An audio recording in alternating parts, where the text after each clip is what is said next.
Elle est le pilier qui soutient et l'eau qui façonne, inébranlable et fluide à la fois. Mais avant d'être pilier, elle a été brisée. Elle a marché avec ses blessures camouflées sous des sourires, des douleurs qu'on lui a dit d'oublier, des histoires qu'elle n'a jamais osé raconter. Jusqu'au jour où elle a compris que ne pas assumer son histoire, c'est comme s'excuser d'exister. Que rester silencieuse, c'est trahir la puissance de ce qu'elle a traversé. Et maintenant, elle choisit. Elle choisit de ne plus se cacher. Elle choisit d'assumer son histoire. Elle choisit de se libérer pour reprendre le pouvoir sur sa vie. Elle assume son passé sans honte. Elle assume son présent sans masque pour assumer un futur qu'elle choisit. Elle assume son histoire et incarne sa vérité.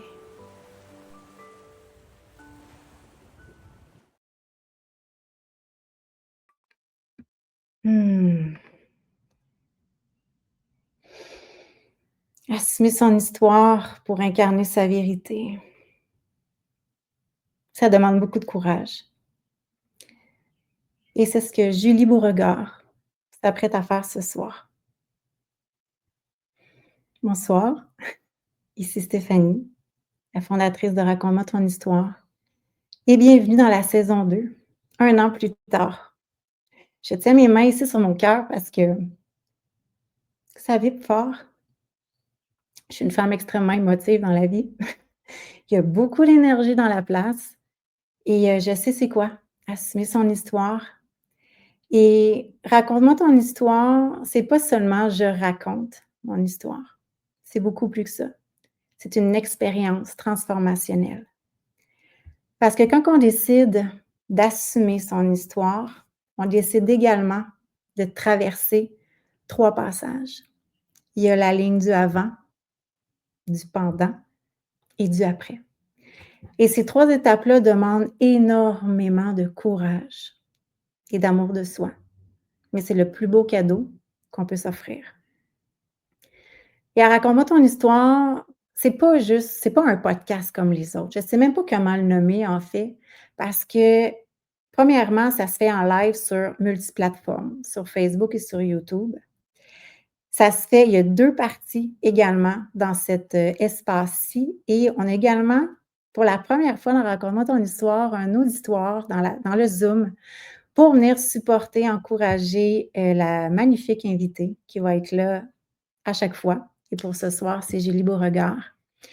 Et la première partie, l'invité raconte son histoire et pendant ce temps-là, moi, je suis en mode silence. Je suis en mode écoute, je suis en mode ouverture, sans jugement, avec le cœur grand ouvert. Donc, c'est normal que pendant les 45 prochaines minutes, tu vois juste Julie raconter son histoire. Parce que pour moi, c'était important de créer un espace où que la personne prenne la place. En fait, qu'elle prenne sa place pour qu'elle soit dans sa pleine lumière, dans sa pleine puissance, parce que c'est là que tout se joue, en fait. C'est là que tout se passe. Et pour qu'elle soit vue, entendue et reconnue. Et alors, pour ça, je vais demander aux femmes qui sont dans le Zoom actuellement avec nous et à ceux et celles qui vont écouter ce soir, soit sur Facebook ou sur YouTube ou en replay, de vous mettre également en mode écoute, d'apprendre à écouter les gens. Donc, de couper les distractions, les notifications de votre cellulaire. Si vous êtes ici présentement, c'est parce que vous avez envie d'écouter une femme qui assume son histoire. Et j'ai la forte croyance que chaque histoire mérite d'être entendue et que chaque histoire peut changer littéralement la trajectoire de la personne qui ose écouter avec le cœur ouvert une histoire qui est assumée. Et dans la deuxième partie, là, on va faire abstraction de l'histoire qui va être racontée par l'invité, donc dans ce cas-ci, Julie, et on va prendre le sujet central pour avoir une conversation autour de ça. Donc, et ce soir, le sujet va être les non-dits.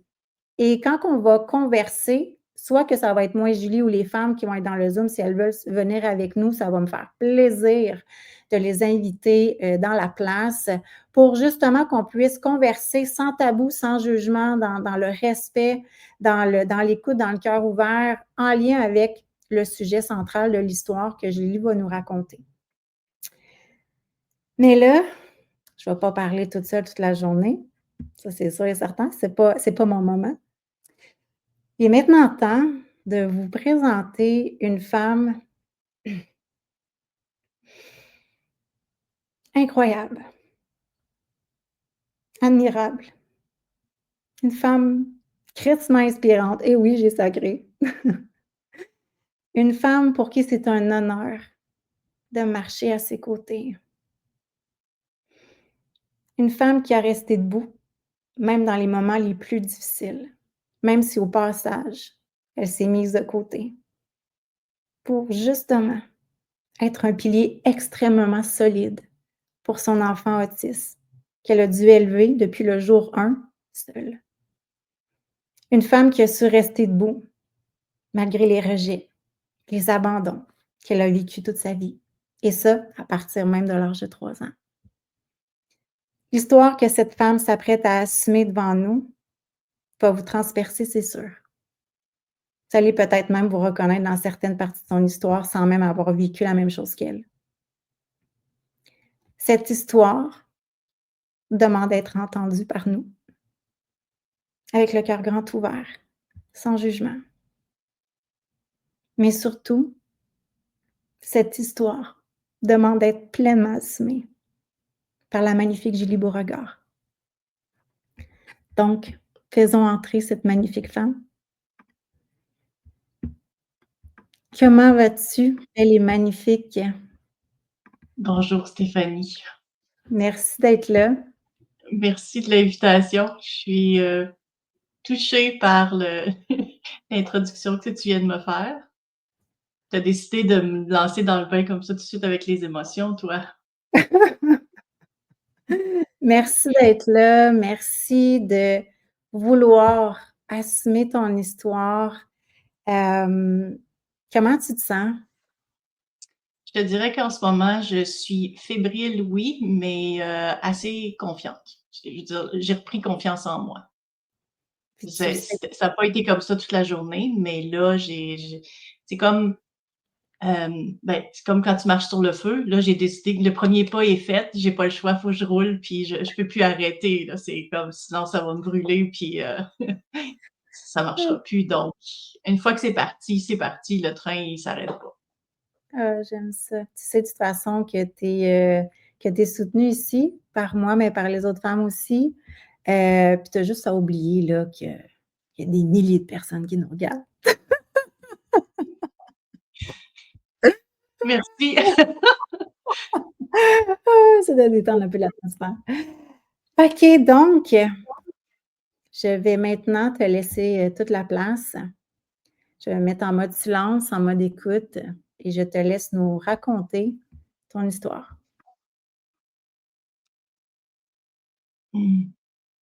Raconter mon histoire. Comme tu le disais, Stéphanie, je pense que ça commence vraiment à partir de 3 ans où mes parents se sont séparés, puis j'ai pas souvenir d'avoir revu mon père après ça. Donc il y a eu vraiment une coupure.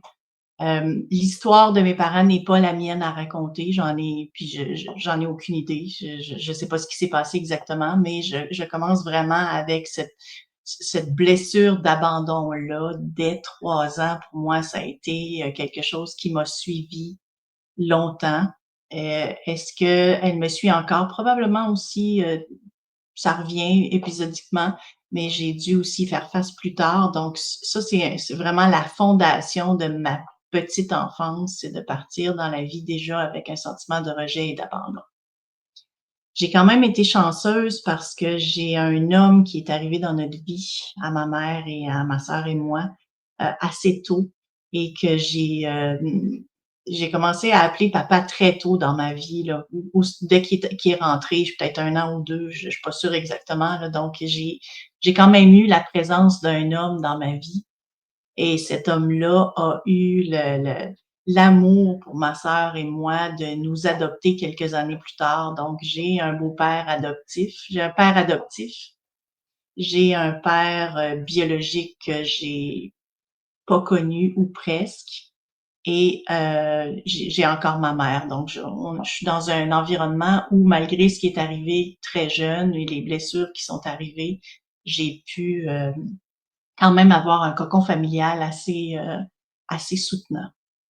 Je te cacherai pas que ça a été parfois difficile parce que, surtout à l'adolescence où je me suis rebellée un peu. J'étais une petite fille qui pensait qu'il fallait qu'il soit parfaite, hein, parce que l'enfant abandonné, l'enfant rejeté, c'est l'enfant qui essaie d'être parfaite.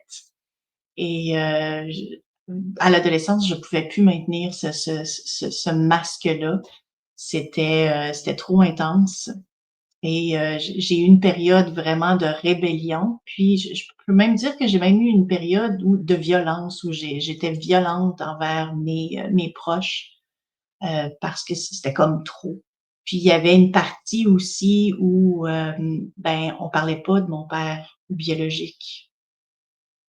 On avait le cocon familial qui nous enveloppait, donc on n'avait pas à parler du père biologique, il n'existait pas. Fait que, donc il y a ça. Mais cette partie-là de violence à l'adolescence a fait partie de moi, effectivement, pendant quelques années, là. Puis c'était une rébellion totale envers beaucoup de non-dits, puis beaucoup aussi de la petite fille parfaite qui essayait de sortir de ce carcan-là. Ensuite, j'ai rencontré mon premier mari. J'avais 18 ans déjà. Mon premier mari, je me suis mariée à 22 ans. Puis c'était un amour normal, je dirais, un amour de jeunesse, un amour qui s'est pas super bien terminé parce qu'à un moment donné, moi j'allais à l'université, puis on s'est comme perdu de vue pendant le mariage, puis pendant mes études. Puis ce qui est arrivé, c'est que je l'ai senti lui partir, plutôt que de me faire rejeter, ben je l'ai rejeté tout de suite. C'est moi qui est venu le rejeter de façon assez même violente, je dirais. Là, tu sais, j'ai dit, moi, je t'aime plus, puis c'est fini. Puis, mais quand c'est lui, par contre, qui est parti, ça a été un drame total. Là. Fait que, mais oui, j'ai utilisé cette façon-là de rejeter puis de repousser plutôt que d'être rejetée moi-même ou abandonnée quelques fois dans ma vie. Même je l'ai fait même plus tard, là, je vais y revenir, mais ça a été un de mes modus operandi de repousser et rejeter avant de l'être. J'ai fini mon université, j'ai maintenant eu accès à un bon emploi et j'ai rencontré mon deuxième mari à 31 ans et à 32, j'étais déjà mariée. Donc j'ai marié un Marocain. Puis écoute, j'ai rencontré cet homme-là le 28 ou le 29 septembre 2001. Quelques semaines après les attentats du 11 septembre. Écoute, ça a fait un tollé et pour moi qui ne se sentais pas en sécurité, mais qui rencontrait cet homme-là, et pour ma famille aussi, qui va être un Marocain. Donc, on est parti sur des bases, on est parti quand même sur des bonnes bases. Ça a bien parti. Puis c'est ça, mariage quelques mois plus tard. Mais là où ça commence à déraper solide, c'est au Maroc. Mais avant, je veux te ramener un petit peu avant parce que quand je me suis séparée la première fois, je me suis toujours fait dire que j'étais très émotive, que c'était un de mes défauts, d'être si émotive que ça, que les gens avaient peur pour moi. Les gens avaient peur que je sois pas assez solide dans la vie, puis que tous les événements de la vie me barouettaient et tout ça. Et faut que je te raconte que je suis allée passer 21 jours dans une cure, dans une maison pour les drogués, pour les drogués, les alcooliques, les gamblers, moi qui étais juste une petite émotive, je me suis retrouvée avec des gens qui vivaient des problématiques qui étaient au-delà de ce que moi, je pouvais même penser que ça existait. Tu sais, je veux dire, consommer puis ensuite aller enseigner ou boire puis faire des milliers de kilomètres. Je veux dire, c'était moi qui étais toute naïve. Je suis arrivée dans ce milieu-là parce que je me disais, ça n'a pas d'allure d'être aussi émotive. Il faut que je puisse un peu reprendre sur moi. 21 jours avec, ça m'a ouvert les yeux. J'étais moins naïve quand je suis sortie de là. J'avais quoi, 28 ans à peu près. Vraiment beaucoup moins naïve, mais je pense que il y a une ou deux personnes qui le savent, là, que j'ai passé 21 jours et on a essayé beaucoup de me faire croire à ce moment-là que j'étais une dépendante affective. Puis on me le martelait, mais t'es une dépendante affective, t'es une dépendante affective, faut que tu le dises, faut que tu le dises, faut que tu l'assumes. Les autres assument qu'ils sont alcooliques, les autres assument qu'ils sont gambleux, les autres assument qu'ils sont qui ont une dépendance à la drogue. Faut que tu assumes que tu es dépendante affective, mais je l'étais pas, mais j'ai fini par le dire parce que c'est ce qu'on exigeait de moi. Fait que j'avais toujours cette difficulté-là à m'affirmer un peu étant dans ma vingtaine. Ça a pris du temps avant de trouver le la force intérieure pour commencer à m'affirmer.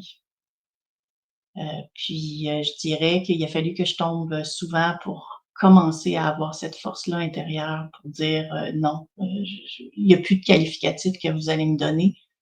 C'est moi qui va me les donner. Mais ça, c'est un épisode où pendant 21 jours, on m'a martelé quelque chose, puis j'ai refusé, puis finalement, j'ai dû lâcher pour pouvoir sortir à un moment donné. C'est moi qui m'étais rentrée là, mais pour sortir, il fallait que je dise que j'étais dépendante affective. Fait que non, un épisode assez la fille qui sait qu'elle est émotive, mais qui veut absolument se guérir de ces émotions-là, se guérir de cette vulnérabilité-là, que je dirais. Et pourtant, aujourd'hui, c'est ce que je recherche. Je vais y arriver plus tard, mais cette vulnérabilité-là, pour moi, maintenant, est importante. De dire ce que je pense et de montrer aussi qui je suis. Donc, c'est ça. J'ai rencontré mon deuxième mari après les attentats. J'ai marié un Marocain et on est allé passer la lune de miel au Maroc. Et là, mon calvaire recommence de façon assez importante parce que on se prépare pour le mariage, puis qui vient assez vite. Puis mon ex me dit, ben oui, parce que je me suis séparée après, mais il me dit, mes parents viendront pas, ils enverront pas personne. Fait que je lui dis, ben on va repousser le temps que tes parents puissent s'organiser, venir, puis tout ça. Non, non, non, on fait comme ça, puis je suis sûre qu'ils vont envoyer quelqu'un dernière minute, je suis sûre qu'ils vont envoyer quelqu'un dernière minute. Et il n'y a jamais personne qui s'est présenté de sa famille. Donc, on s'est marié avec ma famille à moi, mes amis, quelques-uns de ses amis, mais sa famille ne s'est pas déplacée du tout. Et quand on est parti pour notre lune de miel, tout de suite après le mariage, je lui demandais souvent, aide-moi à me préparer. Comment je dois rencontrer tes parents? Comment je dois être avec tes parents? Qu'est-ce qu'ils aiment? Qu'est-ce que... Et il me disait toujours, Julie, t'es une bonne personne. Mes parents sont des bonnes personnes. Les deux ensemble, ça va super bien aller. T'es certain? Oui, tu vas voir, tout va bien aller. Et quand je suis arrivée au Maroc, tout n'est pas bien allé. J'ai été rejetée et j'avais même pas dit plus que bonjour. La première chose qu'on m'a dite quand je suis rentrée dans la maison, c'est pensez-vous, madame, qu'on est content que notre fils ait marié une Canadienne? Et ben oui, je suis une Canadienne, tu sais. Je veux dire, ben non, on n'est pas content. Il aurait dû marier une Marocaine, une fille de bonne famille qui aurait pu l'aider à mieux naviguer dans la société marocaine. Vous, une Canadienne, vous avez des, des valeurs trop individualistes et nous, nos valeurs sont vraiment centrées sur la famille. Donc, les Nord-Américains, ça vaut pas de la chenoute. Et là a commencé une période où, pour la première fois de ma vie, j'ai fait face à de la violence psychologique de la part d'un homme, mais assez intense. J'ai fait face à de la misogynie aussi par rapport au mâle de cette famille-là. J'ai fait face à du sexisme, autant par les hommes que par les femmes. J'ai été diminuée aussi par les femmes de cette famille-là parce que j'étais, juste parce que j'étais la femme d'un aîné, d'une famille, d'une nouvelle famille bourgeoise, d'une nouvelle famille riche. Fait que je suis tombée dans ce que je ne savais pas, c'est qu'une nouvelle famille riche avec un aîné, c'est pour eux, il faut qu'ils marient quelqu'un avec un statut social et une richesse similaire, alors que moi, j'étais qu'une Canadienne qui gagnait beaucoup plus cher qu'eux dans son salaire, mais qui avait pas de richesse qui pouvait se comparer apparemment. Donc, ça a été un choc total, surtout que je me suis toujours bien débrouillée dans la vie avec ma personnalité ou mes mots ou mon intelligence ou ma, j'étais gentille, j'étais une personne gentille. Fait que partout où j'allais, normalement, je réussissais à connecter avec les gens. Mais là, on m'a donné aucune chance. On me posait pas de questions sur qui j'étais, quelle valeur je véhiculais, comment ça se pouvait que cet homme-là m'ait choisi moi en tant qu'épouse. Ils ont rien essayé. Et pourtant, à un moment donné, je suis allée souper chez d'autres amis proches de la famille et j'ai eu un souper merveilleux où on m'a posé des questions, on m'a laissé parler, j'ai posé des questions. Donc, tu sais, un échange normal entre personnes civilisées. Je l'ai eu avec des amis de la famille, mais jamais avec cette famille-là. Et j'ai eu droit aux préparatifs d'un mariage marocain à la va-vite. Donc, j'ai eu la cérémonie du henné, j'ai eu les habits cérémoniaux. Puis à l'époque, écoute, j'étais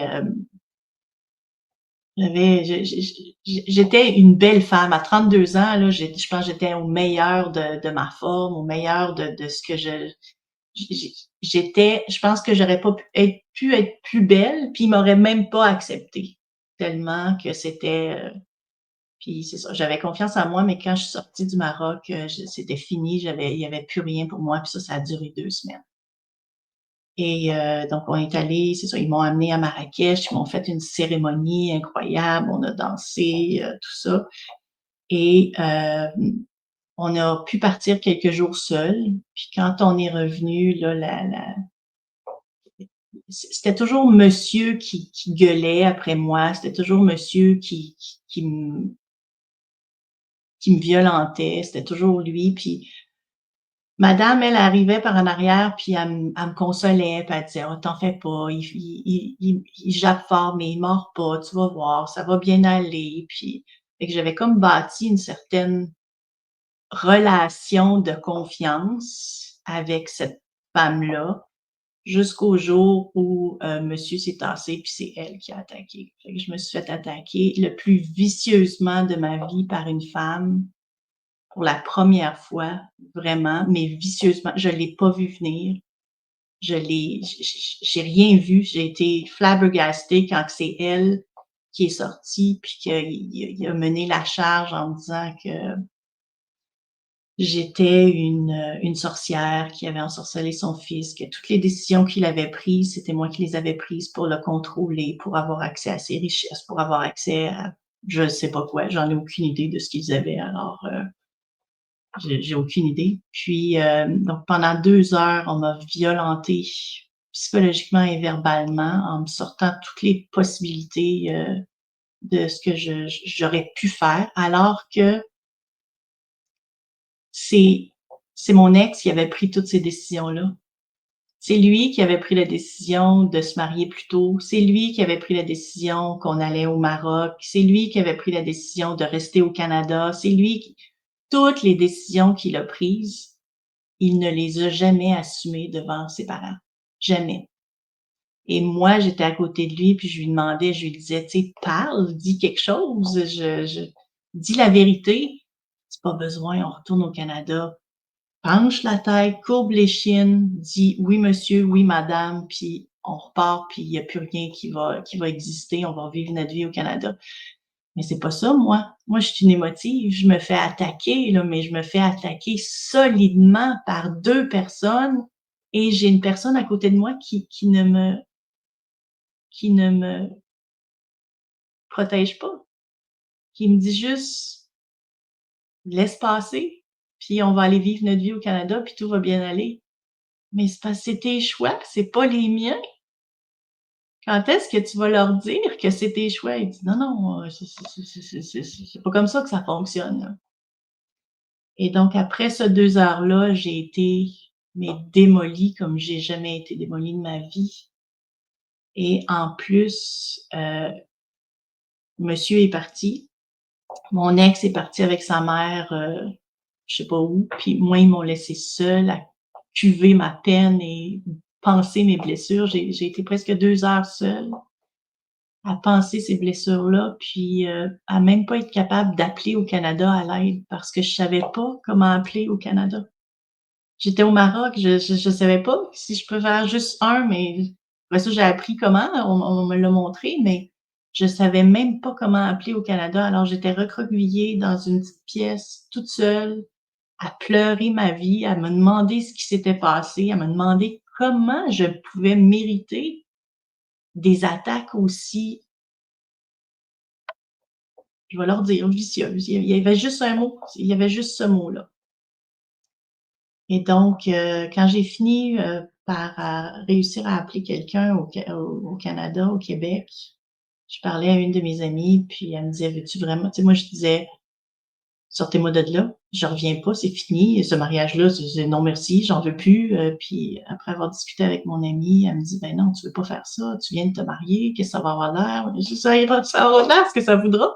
Je suis en danger. Et finalement, j'ai décidé, j'assume que c'est moi qui ai décidé de rester avec à ce moment-là, mais le pire était à venir pour moi. Mais à ce moment-là, c'est moi qui ai décidé de rester, d'écouter cet ami-là, plutôt que d'écouter ma voix intérieure qui me disait: «Décrisse, là, t'es en danger». J'ai refusé de l'écouter à ce moment-là. Et donc, on est revenu au Québec et je me suis tapé une dépression majeure, mais majeure où j'étais plus fonctionnelle. Mon médecin m'a donné mes premiers antidépresseurs à vie où j'ai pris presque 50 livres sur ces antidépresseurs-là parce que en 2002-2003, c'était les molécules qu'il y avait, donc tu prenais du poids, puis voilà. Fait que j'avais déjà une propension, ça a l'air, fait que j'ai pris presque 50 livres. Et ça allait pas super bien dans mon mariage. Il y avait tellement de non-dits. Jamais on parlait de ce que sa famille m'avait fait. Jamais on parlait de la douleur que je pouvais ressentir. C'était tabou. On n'en parlait pas. J'avais beau essayer de l'amener, c'était non, non, non, ils n'ont pas été si pires que ça. Non, non, non. Mais oui, ils n'ont pas été si pires que ça pour lui. C'est pas lui qui l'a subi, l'attaque, c'est moi. Puis ils n'ont pas été si pires parce que lui, il était habitué à ce genre de comportement-là. Moi, je venais d'une famille où ça passait pas, ce genre de truc-là. Ni ma mère, ni mon père auraient jamais fait ça. Fait que puis même dans les milieux de travail ou les milieux universitaires ou les milieux scolaires que j'ai fréquentés, j'ai jamais fait face à ce genre de violence-là. Donc, c'était un choc total pour moi à l'époque. Puis, il refusait d'en parler. Et quelque temps plus tard, on est retourné voir ses parents, mais à Paris, parce que là, sa sœur se mariait, c'était à son tour, autour de sa sœur à se marier. Et je voulais rien savoir de voir ces gens-là, je voulais vraiment rien savoir. Puis, on avait quand même une vie au Canada, mais ils appelaient de temps en temps, puis ils essayaient de se mêler. Puis mon ex, il dit: «Oui, oui, oui, oui, oui, oui, OK, on raccroche. Non, on fait ça». Fait qu'il était jamais upfront avec ses parents, qu'importe ce qui se passait, qu'importe ce qu'il allait faire ou ce qu'il allait dire. Jamais il les a confrontés. C'était pas dans leur nature de faire ça. Et donc, je suis allée à Paris, puis quand elle m'a vue, elle a dit: «Oh, mais mon Dieu, vous êtes rendue une Gazaoui», je pensais pas trop, je sais pas trop, il me semble que c'est Gazaoui, non pas Gazaoui, en tout cas, c'est quelqu'un du désert, mais qui est très bien portant. Fait que j'ai fait: oui, je suis malade», fait que j'ai pris du poids.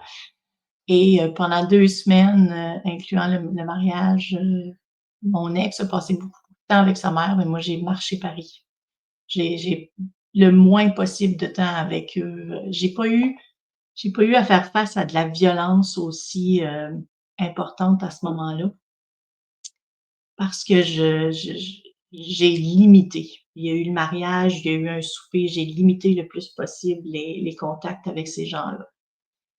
Et est venue l'invitation de retourner au Maroc parce qu'elle s'était mariée au civil, la sœur, en France, mais là, elle devait avoir le gros mariage marocain au Maroc. Fait que là, il fallait y aller. Et j'avais dit, quand j'étais revenue, j'avais dit à ma mère ce qui était passé, puis ma mère, elle avait dit: «Ben, non, t'exagères, c'est impossible là, que des gens soient aussi méchants. Pas avec toi, je veux dire, c'est impossible». Et il y a personne qui me croyait au niveau de la violence inouïe que j'avais vécue. Puis j'avais dit à ma mère, j'ai une invitation pour y aller, mais j'y vais pas toute seule. Ma mère, elle a dit: «OK, on va y aller avec toi». Puis fait que quand on est reparti pour le Maroc, on était 4. Et ça a pas super bien été. C'est pas parce que mes parents étaient là que madame s'est gênée pour me rabaisser, pour me diminuer. Elle le faisait même devant mes parents. Lui aussi, il le faisait devant mes parents. Et mes parents, je pense qu'ils me croyaient tellement pas qu'ils pensaient pas que ça pouvait être possible à ce niveau-là. Ça a été un choc total pour eux aussi, tellement qu'à un moment donné, ma mère est venue me voir et elle a dit: Julie, je savais pas que ça pouvait être aussi intense». Elle a dit: là, je te crois de ce qui s'est passé. Mais comment tu fais pour guérir de quelque chose quand personne te croit, personne veut en parler, c'est tabou, il y a rien qui, fait que, mais j'avais surtout amené mes parents pour être protégés, puis même mes parents, ils n'ont pas réussi à me protéger des attaques qu'elle a pu faire, elle. Puis cette fois-là, elle s'est pas cachée, là. Tout de suite, quand je suis arrivée, les attaques ont commencé. Donc, ça a été un 2 semaines difficiles, mais au moins, on est resté un bout. Il y a eu le mariage, puis vous irez voir sur les mariages marocains, là, c'est des changements de robe, c'est des changements de coiffure. En tout cas, c'est magnifique, mais c'est violent pour la femme. La femme n'a pas le droit de manger parmi les invités. Il faut qu'elle aille se changer, se recoiffer, se remaquiller. Elle est ramenée, mise sur son trône, photo, ressortie, changée, maquillée, rhabillée. Ça peut faire ça 6-7 fois, mais puis elle mange pas, elle danse pas, il se passe rien avec les invités, là. C'est juste un objet qu'on présente. Donc après ça, on est parti faire un petit voyage à 4, se promener au Maroc. Fait qu'au moins, j'ai pu un peu avoir un répit. Puis quand on est parti, oui, il y a eu des épisodes vraiment importants, mais pas comme la première fois. La première fois, ça avait été d'une violence inouïe, mais là, ça avait été violent, subtil, violence psychologique, mais je pense qu'ils se sont retenus parce qu'il y avait quand même aussi mes parents. Et quand on est revenu, mon ex, il a fait quelques allers-retours au Maroc, souvent, et une fois, il est revenu, puis j'ai reçu un appel de mon gynéco qui me disait que j'avais une ITS. J'ai fait: «Non». Fait que oui, monsieur, quand il allait au Maroc, monsieur se payait des prostituées. Parce que c'est comme ça que ça fonctionne au Maroc. On se paye des prostituées. Et à un moment donné, il est revenu avec une ITS et j'ai pété une coche comme ça se peut pas. Puis, j'ai eu la possibilité d'aller travailler dans une autre région. J'ai dit: «Moi, je m'en vais. Moi, c'est fini. Moi, je m'en vais dans une autre région».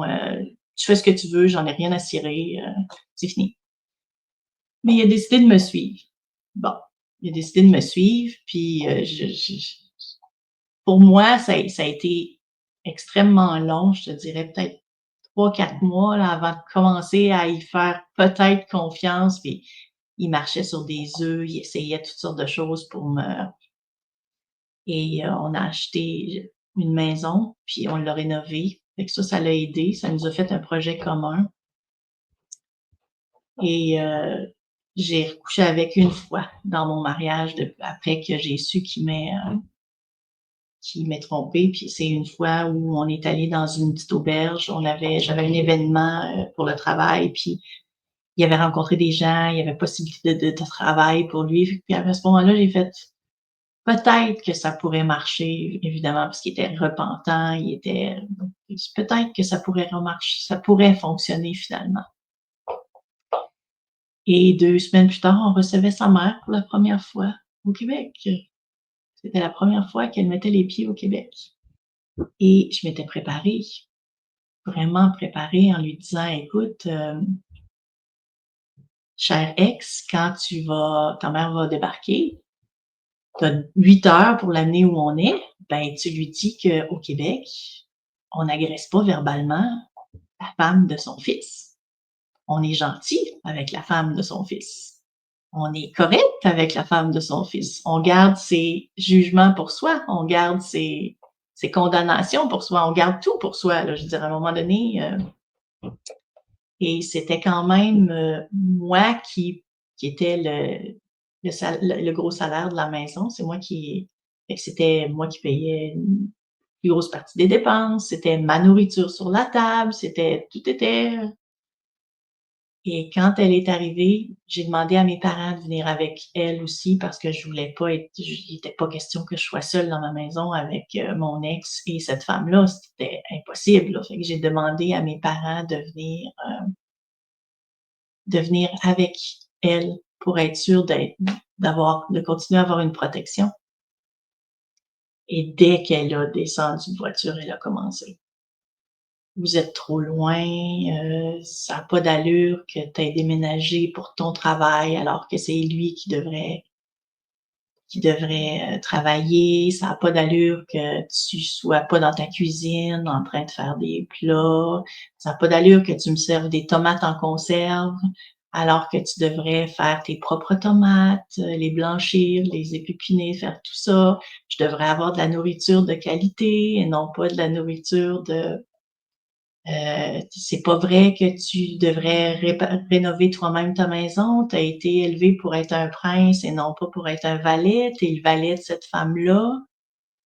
Donc, j'ai eu droit pendant quelques jours, encore une fois, à beaucoup de violence physique et verbale, jusqu'au jour où ça a culminé dans un moment épouvantable où elle a dépassé les bornes.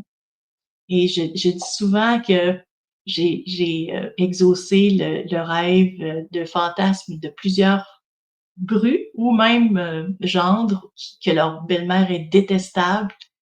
Et à un moment donné, elle a dit que c'était normal que mon chum me trompe.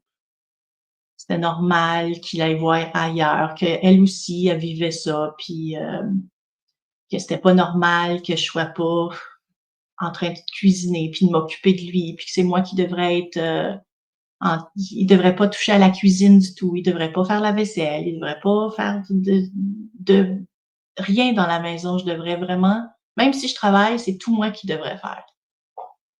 Et le pire qu'elle a dit puis là, la pression montait à l'intérieur de moi, là, puisque je continuais à dire à mon ex, dis-lui qu'il faut qu'elle soit gentille avec moi à ma table, là, c'est moi qui paye. Puis ma mère, elle avait fait un souper.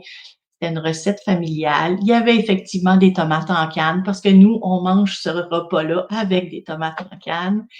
Et ma mère faisait même son lavage parce qu'elle savait pas comment utiliser nos laveuses sécheuses parce qu'il faut savoir qu'au Maroc, ben, ils ont des cuisinières, ils ont des chauffeurs, ils ont des femmes de ménage, et tout ce qu'ils ont besoin, ils l'ont, mais qu'elle arrivait ici, elle savait pas comment faire fonctionner la laveuse-sécheuse.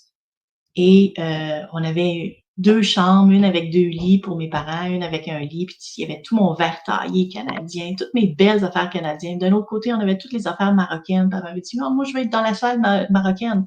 Je dis: «Non, quand tu viens au Canada, il faut que tu aies une autre expérience, là, que». Et c'est ça. Donc, elle me dit que mon chum avait le droit d'aller voir ailleurs, que mes médecins n'avaient juste qu'à être plus proactifs. Et là, dans ma tête, ça a fait sida. C'est pas chlamydia ou gonorrhée ou whatever, c'est sida que ça a fait dans ma tête. Et là, j'ai explosé, mais explosé de façon... j'ai été extrêmement violente envers elle. J'ai dit: «Toi, t'es Christ de ma maison». Et je me suis enlignée vers elle et juste comme j'allais pour la prendre, puis la prendre physiquement, puis la sortir, mes parents m'ont ramenée par chacun un bras, ils m'ont reculée. Ils ont dit: «Attends un peu, Julie, attends un peu». Et elle a pesté tout le long en disant qu'elle avait jamais été traitée aussi, de façon aussi méchante, que j'étais la pire des personnes sur la terre, que j'étais une abomination. Puis pendant ce temps-là, mon ex me disait: «Tu sais ce que ça veut dire?» Je dis: «Oui, je pense que c'est le temps que ce soit fini. On arrête ça là, je suis plus capable, je vivrai pas de la violence comme ça. Je t'ai demandé de lui dire d'arrêter. Pas capable de l'assumer, c'est correct, c'est fini. Je suis en paix avec ça».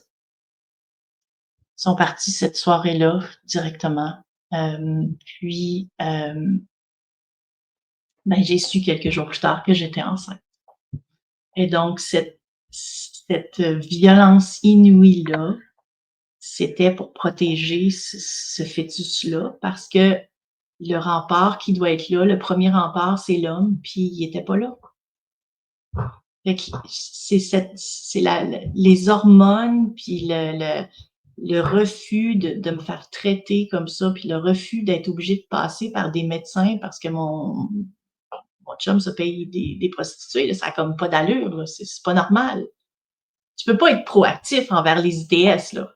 Tu peux pas être sur les antibiotiques constamment ou prendre des... C'est impossible. Fait que j'ai voulu... inconsciemment, je savais pas que j'étais enceinte.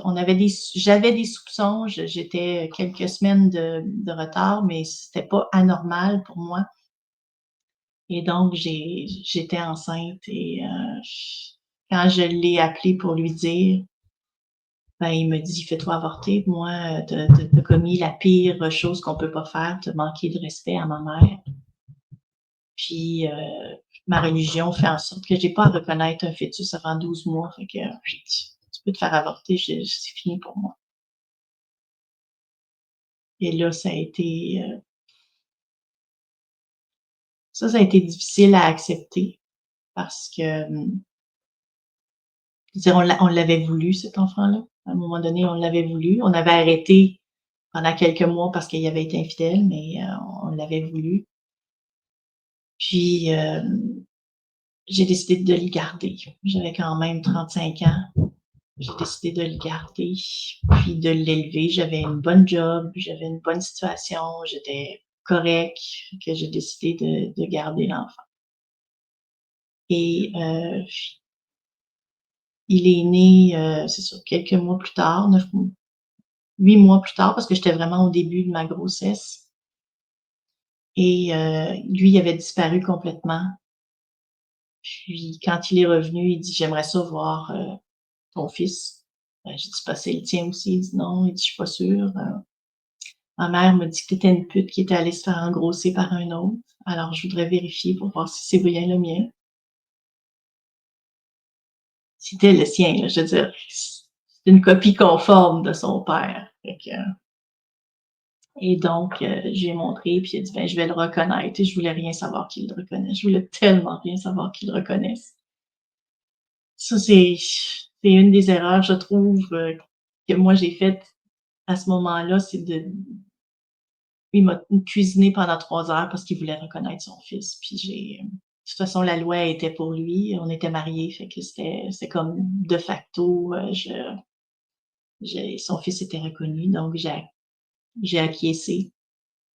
Il est resté quelques semaines dans le portrait, il est retourné au Maroc, et quand il est revenu, ben on a convenu d'une cédule de garde où il prenait une fois 24 heures à toutes les semaines. Et à un moment donné, quand le petit avait 3 ans, il a dit: «Moi, j'en peux plus, je suis en train de faire une dépression, faut que je quitte Québec, c'est pas un bon milieu pour moi». Fait qu'il est parti à Toronto, il nous a abandonnés. On n'a jamais repris, lui et moi, là, on était en processus de divorce, il y a pas de mais il est parti vivre à Toronto, le petit avait 3 ans, à peu près 3 ans. J'en avais 3 aussi, moi aussi, quand c'est arrivé, fait que et c'est à partir de ce moment-là que j'ai commencé à avoir, de la difficulté à élever mon enfant. Il y avait des crises, fait qu'on pensait que c'était, sentiment d'abandon lui aussi, sentiment de rejet et j'ai fait venir beaucoup de spécialistes à la maison pour m'aider dans cette, dans cette transition-là qui était vraiment c'était vraiment difficile et je suis tombée dans une période vraiment noire où j'étais en colère. J'étais en colère contre tout le monde qui m'aidait pas, j'étais en colère contre lui qui m'aidait pas, j'étais en colère contre cette femme-là à l'autre bout qui le menait par le bout du nez, j'étais en colère, contre absolument tout. Et à un moment donné, j'étais sur le bord de craquer, puis j'ai demandé de l'aide, à ma famille et j'ai reçu, mes parents, ils ont compris l'appel à la détresse, mais ma sœur l'a jamais compris. Elle a dit, «Ton enfant, il est parfait. Si tu es pas capable d'être une mère, tu aurais dû avorter». Elle me l'avait dit ça, tu aurais peut-être dû avorter. Mais si tu es pas capable d'être une mère, il y a des pilules, tu peux te prendre des petites pilules pour que ça aille mieux. Elle m'a dit: «C'est pas ton enfant qui est pas correct, c'est toi qui a trop d'exigences envers lui». Et ça, je l'ai intégré, mais intégré à vitesse grand V, là, de toutes les façons possibles. J'ai cru que j'étais une mauvaise mère. J'étais seule, j'y arrivais pas. On le rentrait à la garderie, il hurlait, on le sortait de la garderie, il hurlait, il arrivait à la maison, il hurlait. J'étais dépassée de tout ça. Et pendant 5 ans, j'ai fait venir des spécialistes de toutes sortes à la maison. J'ai eu du coaching parental, j'ai eu toutes sortes de choses. Les les dollars que j'ai pu investir pour que les gens puissent venir m'aider puis à comprendre ce qui se passait. Mais j'avais un enfant qui était parfait. Quand il y avait des gens, il était parfait. Avec moi, il l'était pas. C'est là qu'il se désorganisait. Fait que les gens voyaient jamais ces désorganisations-là. Et j'ai eu, finalement, on a réussi à le faire diagnostiquer. J'ai réussi à le faire diagnostiquer. Et quand on m'a appelé pour me dire: «OK, le diagnostic est telle date, présentez-vous. Si vous voulez être avec quelqu'un, il n'y a pas de problème». J'ai dit: «Non, je vais y aller seule». Et quand je suis arrivée, je pleurais déjà parce que j'étais convaincue que j'étais la mauvaise mère. Mon fils, il avait été parfait pendant toute cette évaluation-là, fait que puis il l'était pas à la maison. Je pleurais déjà, puis quand elle a dit, il est autiste Asperger, ça fait ouais. Là, j'ai pleuré pendant 2 heures, pendant toute la réunion, puis là, elle me disait: «Mais pourquoi vous pleurez? Pourquoi vous pleurez? Vous savez maintenant sur quoi travailler, on va vous donner les outils, on va avancer, on va vous accompagner». Mais je dis: «C'est pas ça. C'est juste j'étais convaincue que vous alliez me dire que j'étais la mauvaise mère, que mon fils était parfait». Je veux dire, il est parfait, on s'entend là, il est parfait. Mais j'étais convaincue que vous alliez me mettre la DPJ sur le dos parce que mon fils était parfait. Il a été parfait tout le long de l'évaluation. On m'a dit: «Nous, on est capable de voir certaines choses que vous ne voyez pas à la maison ou que vous avez pas que les gens n'ont pas les connaissances autour de vous pour le réaliser». Donc pendant 5 ans, j'ai cherché. Pendant 5 ans, j'étais convaincue que j'étais la mauvaise mère. Et donc là, ont commencé les batailles par rapport à obtenir les services, obtenir qu'il soit reconnu comme autiste à l'école. C'est aussi, à ce moment-là qu'il a été violenté par une adulte à l'école. Il a été violenté, bien que ça ait été écrit sur son plan d'intervention, il a été violenté par un adulte et j'ai dû aller à l'hôpital à un moment donné. Puis quand je suis arrivée à l'hôpital, il était assez grand pour expliquer ce qui s'était passé. Fait que moi, je me suis retirée, je l'ai laissé expliquer. Puis dans la, dans la salle de consultation, l'infirmier est venu me voir puis il a dit, ben, Madame Beauregard, j'ai appelé la DPJ.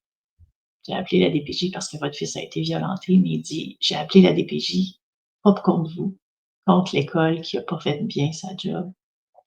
Votre fils l'a super bien expliqué. Mais là, j'ai eu la DPJ sur le dos parce que l'école avait pas fait sa job. Et là, quand ils sont rentrés chez moi, j'étais prête. J'avais un dossier, ça, d'épais, de correspondance que j'avais préparé. Puis j'ai dit, voilà, voici ce que j'ai demandé à l'école depuis 2 ans. Voici ce qu'ils ne font pas. Et pourtant, c'est écrit noir sur blanc. Puis ils ont dit, Madame Beauregard, bravo, vous faites tout ce qu'il y a à faire. On va aller s'occuper de l'école. Et que j'ai commencé à avoir cette validation-là parce que, le médecin m'a dit que j'étais une bonne mère. Mon fils, il était en confiance avec moi. C'est pour ça qu'avec moi, il était capable de se relâcher. La DPJ, j'étais une bonne mère. Il n'y avait absolument rien à me reprocher. Je faisais tout pour essayer d'avoir les services pour mon fils. Et là, j'ai commencé tranquillement à sortir de ma période noire, puis à me dire ben, que finalement, j'étais pas si pire que ça, que je pouvais. Je me suis documentée, j'étais allée me former, j'étais allée chercher des subventions pour me former, j'étais allée chercher des subventions pour payer pour des services qui n'étaient pas soutenus par mes assurances. J'ai remué ciel et terre pour avoir tous les services, puis à un moment donné, l'école a flanché, puis on m'a envoyée dans une école où il y a pu avoir les services et reprendre confiance aux services éducatifs. Et là, je dirais que c'est à partir de 12 ans, à un moment donné, qui me dit, j'étais pas encore sortie. Je commençais à peine à me sortir de ma période noire où j'ai passé, je pense, c'est 6 ans à être en arrêt de travail, en on-off. Et un jour, mon fils, du haut de ses 12 ans, il m'a regardé puis il m'a dit, ben, es-tu encore en train d'être une victime, là? Et ça a frappé, mais ça a frappé tellement fort que c'est à partir de là que j'ai commencé vraiment à travailler sur moi, prendre un peu plus soin de moi parce que pendant des années, j'étais la travailleuse qui ramenait un salaire à la maison, puis j'étais une mère. Il y avait rien d'autre qui existait. J'étais ni, des fois, j'étais même pas une fille. J'étais même pas la fille de mes parents, j'étais submergée, j'étais en colère. J'étais ni, des fois, j'étais même pas des amis. J'étais même pas une amie pour personne. J'étais même pas une amie pour moi-même. J'étais même pas quelqu'un qui s'aimait elle-même à travers tout ça. J'étais rien. Puis encore moins avoir quelqu'un dans ma vie, c'était impossible. J'étais une loque. Je veux dire, j'étais une travailleuse et une maman. Puis quand j'arrivais au travail, de quoi je parlais? Je parlais d'autisme. J'écrivais sur l'autisme. Je mangeais de l'autisme pour essayer d'aider le plus possible mon fils. Fait que j'ai été dans cette dynamique-là assez longtemps jusqu'à ce qu'il me dise ça et que je retombe aussi en congé de maladie. Puis là, j'ai dit non, ça se peut plus. Là. Fait que ça, on est en 2018, ça fait 7 ans à peu près. Ça fait quelques années qu'on a le diagnostic. J'ai dit, je peux plus continuer comme ça. Je peux plus. J'ai commencé tranquillement à prendre soin de moi, marcher, faire des activités pour moi, reprendre la photographie. Donc, essayer tranquillement de me donner des routines qui me faisaient du bien à moi. Jusqu'à ce qu'après ça, je rencontre Tony Robbins en virtuel. J'ai fait UPW. Ça a comme fait OK, je m'enligne là-dessus. Ensuite, j'ai fait Date with Destiny où j'étais allée écrire mes rêves. Ça faisait des années que j'avais pas rêvé. On était en 2021, 2022. On était en pleine pandémie. Nous, on est bien à la maison parce c'est un environnement sécurisant. Donc, on passe une belle pandémie, nous. Mais j'ai dit, faut que je m'occupe de moi. Fait que j'ai recommencé à rêver en 2021, 2022 quand je me suis dit, hey, je pourrais peut-être être coach. Je pourrais peut-être être coach de vie. Parce que j'ai tellement vécu de choses, puis je reprends confiance, je commence à gérer mieux mes émotions, je suis moins dans la victimite, je suis moins dans fait que tranquillement, je me remets à rêver, puis je me dis: «Ah OK, il y a peut-être possibilité de quelque chose». Et là, je me suis mis à enchaîner les formations, du François Lemay, j'ai fait toutes sortes de trucs en ligne, mais il y a eu une formation où je suis allée c'est celle de Robert Savoie, Phoenix. Et j'ai été pairée avec un homme cette fois-là. Il y a pas beaucoup d'hommes, mais cette fois-là, j'ai eu un homme et je lui ai parlé de toute la violence que j'avais pu vivre, autant des hommes, des femmes, whatever. Puis il a recollé des parties de morceaux de moi. Il a dit, tu sais, j'avais jamais réalisé la violence que je pouvais avoir envers une femme tant que toi, tu me l'as pas exprimé. Puis il m'a accueilli là-dedans. Fait que ça a comme commencé à recoller des morceaux, à me dire: «OK, il y a peut-être possibilité que Julie recolle plein de morceaux».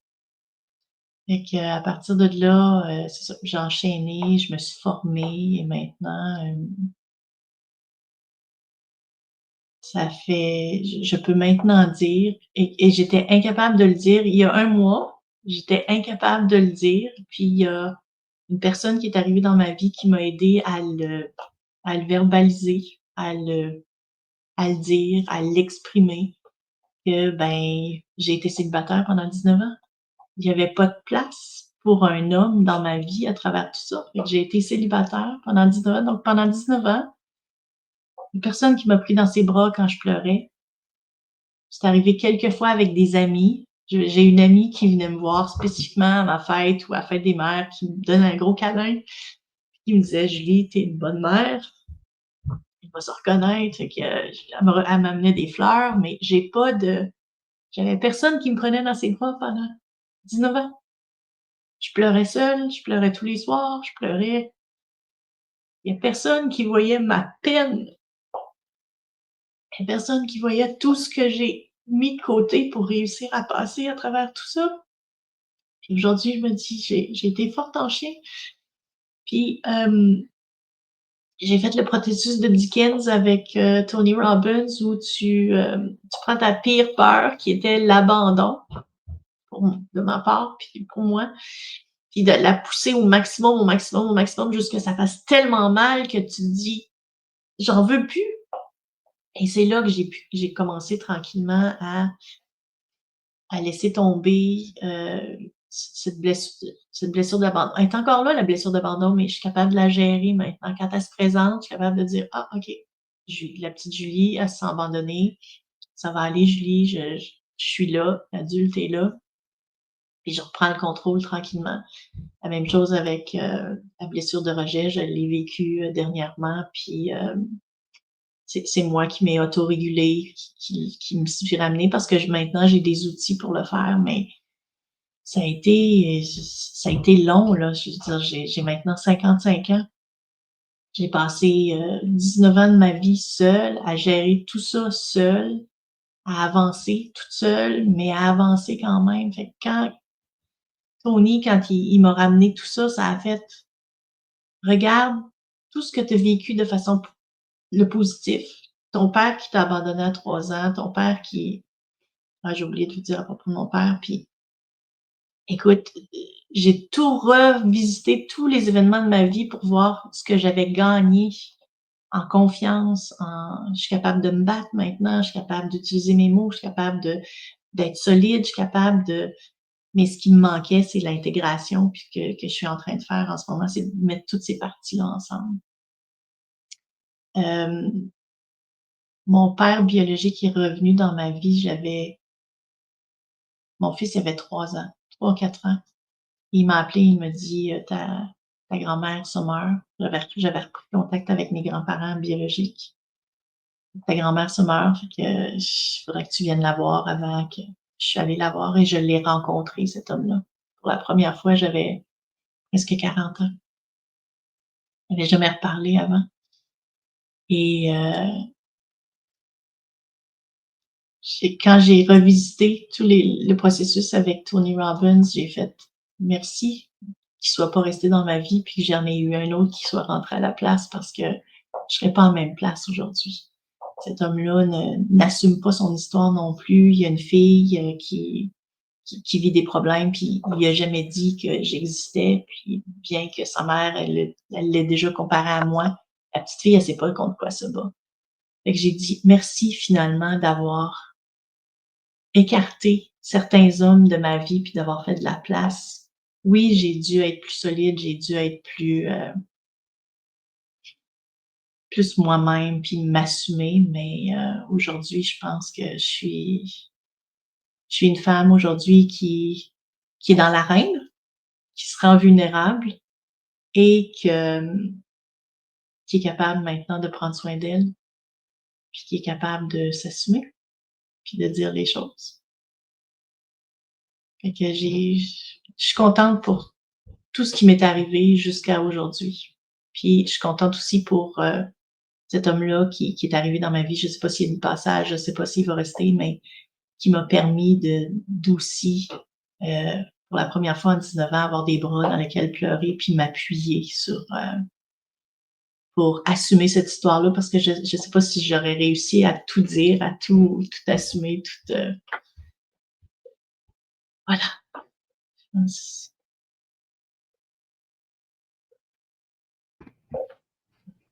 Ah là là là là là là là là. Je suis tellement fière de toi, Julie. Comment tu te sens? Je me sens soulagée. Je me sens, je suis fière aussi. Il y a de Je suis quoi? fière. Je suis vraiment fière de tout ce que j'ai pu, ouais. Je suis fière de ce que je suis fière de moi, je suis fière de ce que j'ai accompli. Je suis fière aussi du fait que c'est un choix que je fais à tous les jours de voir le positif, puis de voir mes forces, puis de choisir d'être une bonne personne, parce que je le fais à tous les jours, ce choix-là, parce que j'aurais pu être une sorcière. Là, j'aurais pu être une vraie sorcière acariâtre, puis qui aigrie, mais j'ai choisi, c'est pas cette voie-là que j'ai choisi d'aider les autres. J'ai choisi d'aider les mamans pour pas qu'elles passent la même chose que moi, qu'elles prennent soin d'elles, puis qu'elles n'oublient pas des parties d'elles-mêmes. Tu l'as Oui, tellement Tu l'as tellement bien dit en disant tu fais le choix de pas être méchante, de pas être. C'est toujours une question de choix. Puis avec tout ce que par quoi tu as traversé, on s'entend que ça aurait pu être facile d'incarner ces parts-là de toi, tu sais. Puis moi, je trouve oui, ça vraiment courageux de décider, en fait, de qu'est-ce que tu as envie d'incarner, c'est quelle la version de toi que tu as envie de montrer aussi au monde, tu sais, puis surtout à ton fils aussi. oui. Quelle version de moi je choisis, effectivement. Oui, Mmh. parce que j'ai eu des périodes noires où ça a été, j'aurais pu virer d'un bord, puis ça aurait été fini, mais c'est ça, je pense que j'ai choisi une autre voie. Mmh. Dans le chat, il y a Chantal qui dit que tu es, très touchante, qu'il y a de quoi être fière. Nathalie dit: «Bravo, tu es inspirante». Écoutez, dans ton histoire, on s'entend qu'il y a énormément de non-dits, des personnes, des personnages qui étaient dans l'histoire que tu as racontée. On parle pas de toi ici, mais on parle vraiment des personnes qui étaient dans ton histoire. J'aimerais ça qu'on rouvre le sujet par rapport à ça. Je ne sais pas s'il y a des femmes dans le Zoom, vous n'êtes pas obligés. Si vous voulez nous rejoindre, vous pouvez le dire dans le chat. Je vais ouvrir, je vais vous amener avec nous. En fait, la conversation qu'on va avoir, excusez, j'ai comme full le soleil. La conversation qu'on va avoir, ça va être en lien avec les non-dits, la répercussion que ça peut avoir. En fait, je vais commencer. Est-ce qu'il y a des gens, premièrement, qui veulent ou non venir dans le chat? Sinon, moi et Julie, on va rentrer. Suzy qui dit merci pour ton partage. Merci. Je vais commencer avec une première question, Julie, puis s'il y a des femmes qui veulent se joindre à nous, ça va me faire plaisir de les faire rentrer. Première question, pourquoi qu'on garde le silence sur certaines vérités, même quand on sait qu'elles peuvent libérer? Ben, à mon avis, en tout cas, je pense que c'est plus le fait qu'on pense se préserver, on pense préserver notre image aussi. Ouais, mais Tu sais, on a une image de nous, puis si on laisse aller des non-dits, si on lève les tabous, si on lève les non-dits, l'image qu'on se fait de nous n'est plus le reflet de. Fait qu'il y a une dichotomie, là, on se reconnaît plus. Tu sais, on apprend à vivre avec ces non-dits-là, on se la fait, notre histoire, avec ces non-dits-là. mais jusqu'à quel prix? Pour nous, Ah, il mais y en aussi a pour notre entourage, parce que si, admettons, on je pense, regarde, je vas-y. pense pas qu'ils le voient, le prix sur les autres. Mmh. Je ne pense pas. Je pense même pas que certaines personnes voient le prix sur eux-mêmes. Il y en a qui le voient probablement. Je suis certaine qu'il y en a qui le voient, mais je pense qu'il y en a qui voient pas le prix sur eux-mêmes, puis la libération que ça pourrait apporter. Je pense qu'il y a des gens qui le réalisent pas.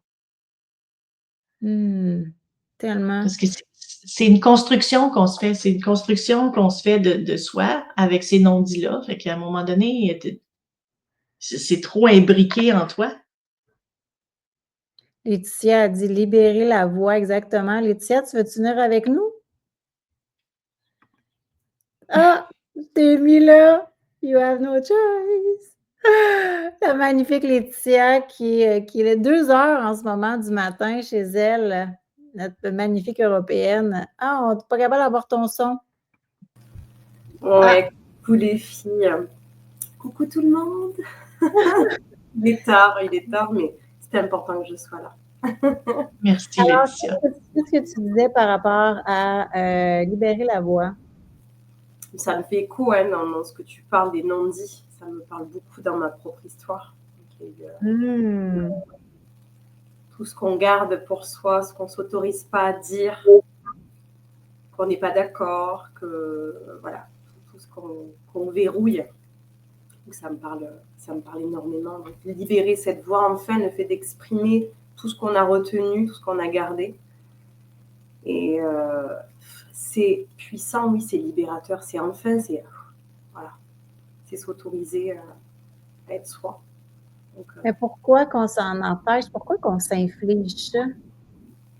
je pense qu'il y a des peurs. Il y a des peurs, tu vois. Enfin, en tout cas, peur peut-être de blesser, peut-être peur de faire, de dire des choses, voilà, qui ne faudrait pas. Et je pense qu'il y a quelque chose qui peut être ancré. Après, tout dépend de notre parcours, notre histoire, mais moi, je savais que j'avais peur, en fait, des répercussions. J'avais peur du conflit aussi, de créer le conflit. Que ce que je pouvais dire allait blesser et surtout le regard qu'on pouvait avoir de moi aussi. De pas, je pense que ça revient à ce côté de j'ai peur d'être rejetée, de ne pas être aimée. Si je dis certaines choses, peut-être qui ne conviendront pas, peut-être. Donc, il y a toujours ce côté de convenir à l'autre, à notre propre détriment au final. Donc ça me parle énormément. Puis ici, on parle aussi, moi, la façon qu'est-ce que tu viens de dire, pour moi aussi, il y a les non-dits qu'on pourrait dire négatifs, mais il y a aussi les non-dits positifs de qui qu'on veut assumer d'être, quelle vie qu'on veut avoir. Ça aussi, il y a des non-dits qui ont une répercussion incroyable. Complètement, oui. Alors qu'on a envie de dire non et en fait on dit oui pour faire plaisir. Donc des choses comme ça. Donc ces non-dits qui pourraient être positifs mais qu'on ne verbalise pas non plus. Donc, et oui, donc il peut avoir beaucoup de choses. Puis je trouve que le fait de pas dire les choses, ben ça l'égale à subir sa vie en quelque sorte. Ça nous stagne, ça nous fige là. On ne peut pas expansionner dans les non-dits. Du moins pas dans notre plein potentiel. Non. Puis de toute façon, même si on essaie d'expansionner, on va toujours ramasser une claque. L'univers, il accepte pas que tu t'assumes pas, puis qu'il va t'en envoyer des claques, là. C'est vrai.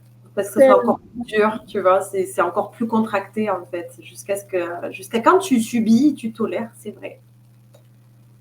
Et je pense, comme les expériences de trop.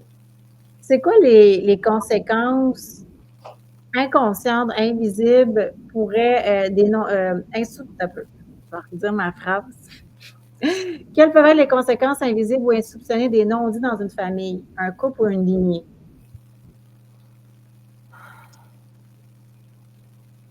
Ben, ce souci de communication aussi.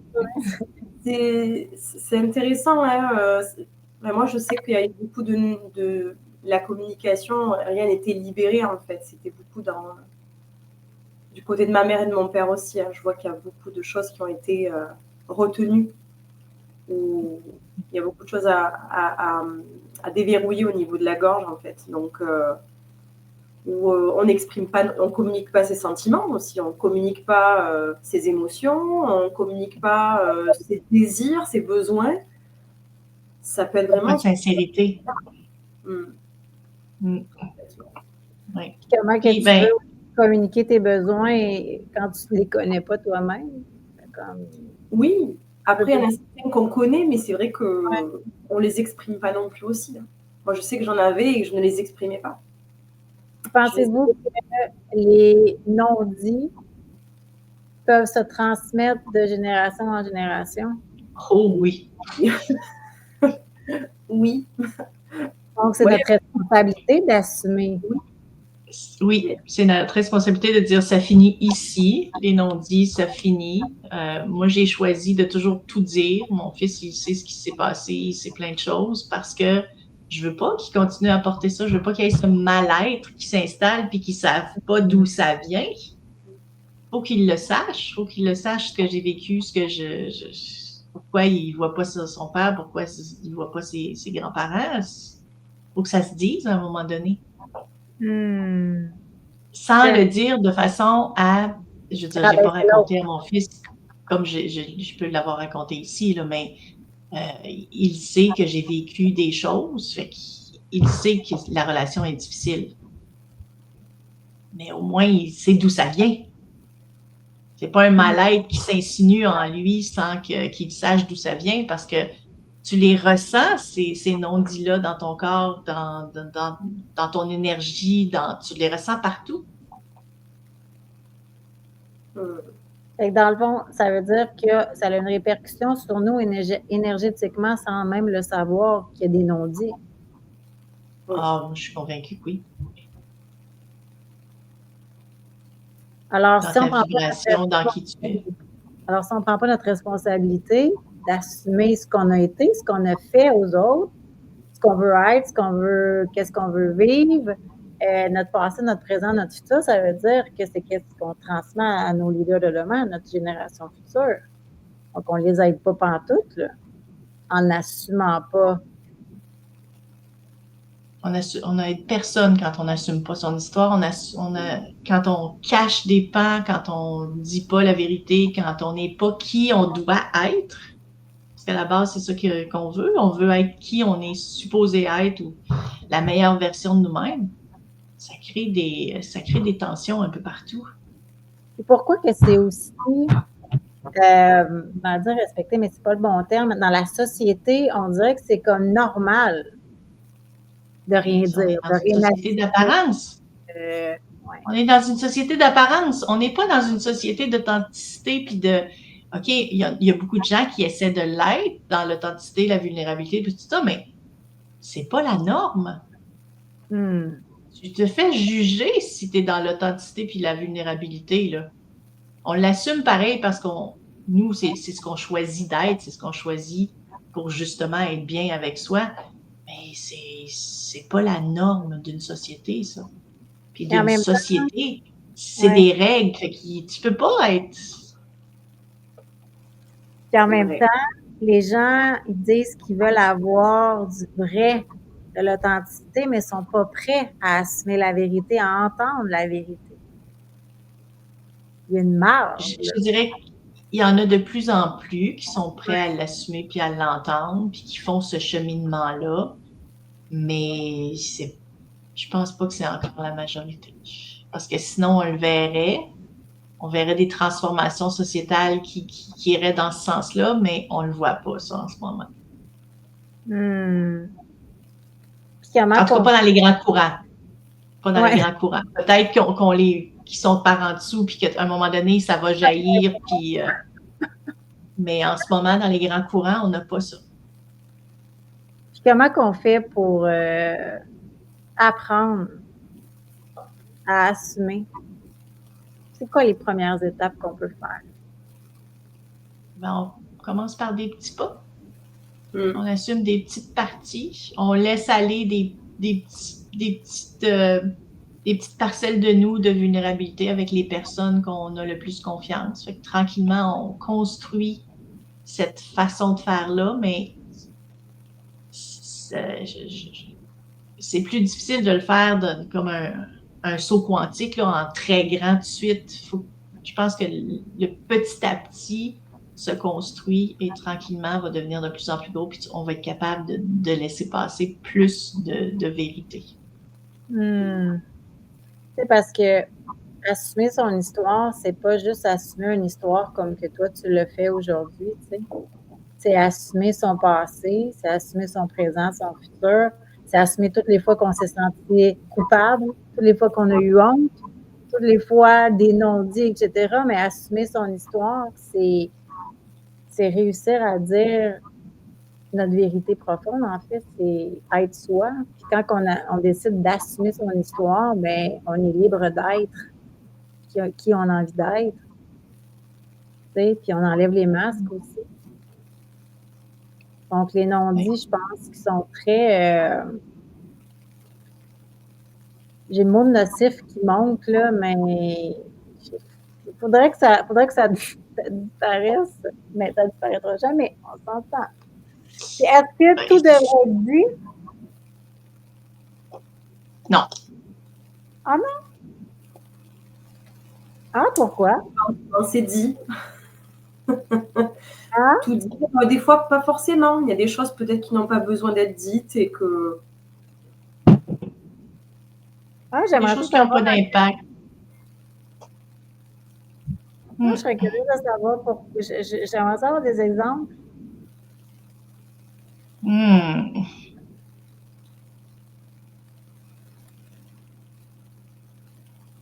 C'est comme si on avait droit à notre jardin secret, c'est ça? Ben, je pense qu'il y a des choses qu'on peut garder secrètes par rapport à nous-mêmes.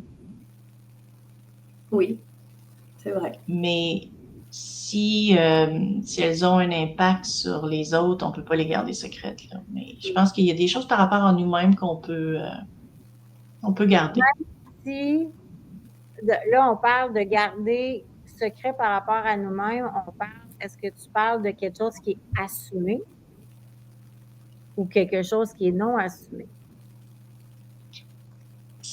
Je pense qu'il faut que tu l'assumes puis tu décides si tu le dis ou pas. Oui. Et si tu ne l'assumes pas... Que tu te libères de ça, mais avec toi-même. Avec toi-même, oui. Je pense que ça peut...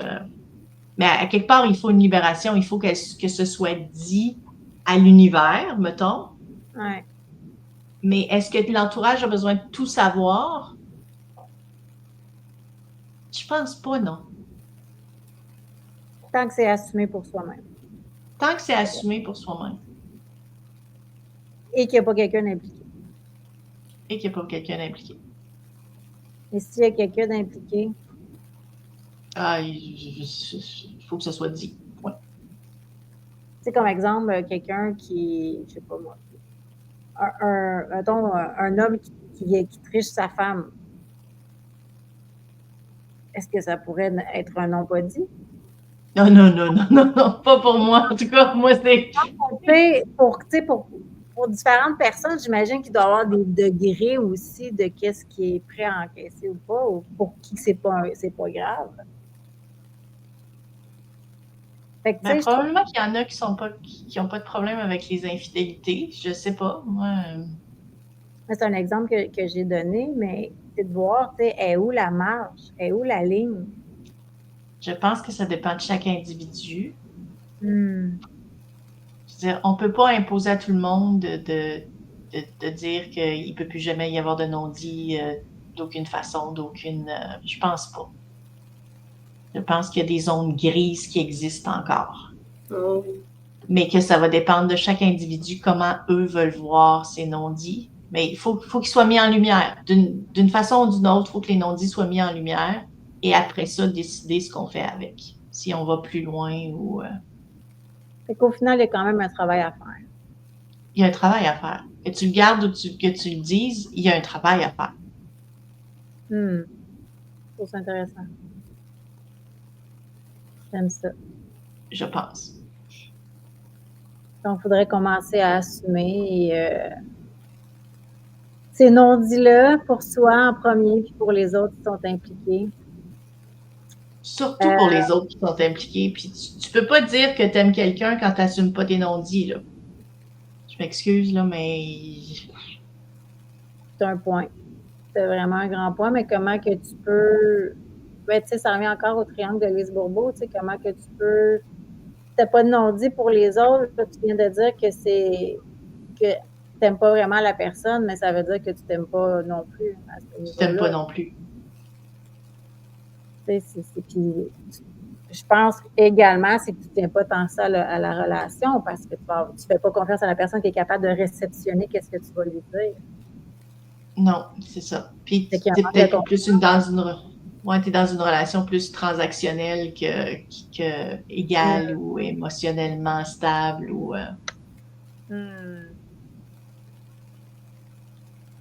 Mais moi, j'aime mieux les vraies choses, même si c'est difficile. Je suis d'accord avec toi. Puis en même temps, tu sais, je pense que ça appartient à chacun, puis on doit le laisser à chacun de voir. S'il l'a assumé puis qu'il veut pas le dire, c'est correct aussi. Puis tu sais, c'est aussi de réussir à assumer et de dire les non-dits sans penser qu'on va blesser les autres. Parce que les personnes sont plus fortes qu'on pense. Puis en se libérant soi-même, d'une façon de le dire, on s'entend, là, une façon de dire les choses.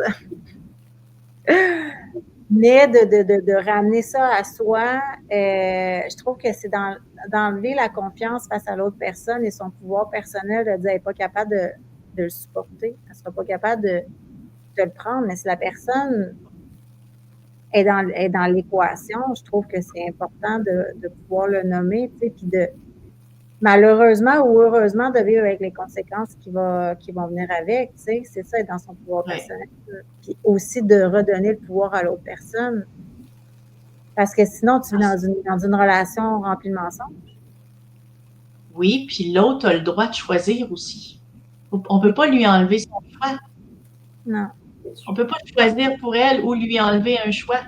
Il faut que la personne qui en subit aussi l'impact ait le choix de quoi qu'elle veut faire avec ça. Oui.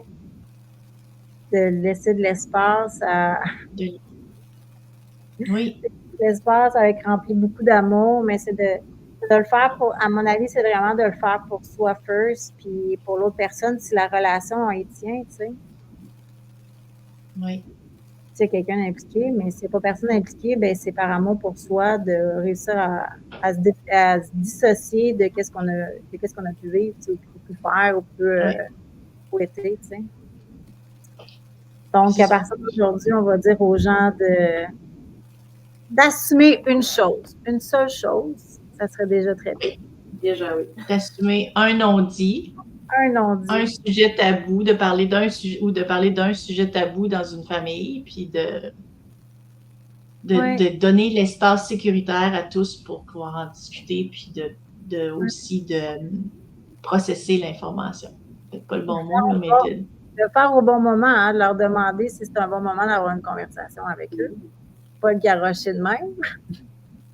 Ben, je sais pas. Non. De demander si c'est un bon moment, effectivement. Il faut que ça soit dans la réception. Mais j'adore. Écoutez, merci beaucoup.